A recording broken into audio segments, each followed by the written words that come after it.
மலையாள சினிமா மிகப்பெரிய பிரச்சனையை பாத்தீங்கன்னா எவ்ரி மந்த் அவங்க டிக்ளேர் பண்றாங்க. அதுல பாத்தீங்கன்னா ஒரு படம் வெற்றி அடையுது, மீதி வெளியாகிற 18 படமும் வந்து அடிப்படை தோல்வி. அப்படின்னு அர்த்தம் டோட்டலா அவங்களுக்கு ப்ரொடக்ஷன் காஸ்டே வரல. அவங்க எவ்வளவு முதலீடு போட்டாங்களோ அது மொத்தமா வரல. அதான் இப்ப தமிழ் சினிமா நடந்துட்டு.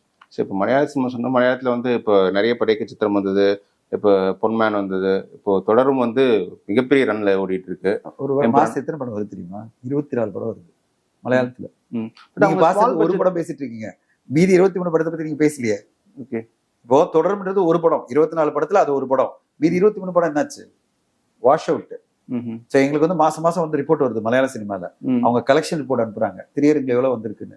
நீங்க நம்ப மாட்டீங்க, அதாவது 2 கோடி 3 கோடியில் எடுக்கப்பட்ட பல படங்களுடைய தியேட்டர்கள் வசூல் எவ்வளவு தெரியுமா? 80,000 ரூபாய், 40,000 ரூபாய். அதாவது திரையரங்குல ஷேர் அவ்வளவுதான் வந்திருக்கு. நிறைய ஸ்மால் பட்ஜெட் ஃபிலிம்ஸ் வந்து மொத்தமா இப்படிதான். என்கிட்ட லிஸ்ட் இருக்கு.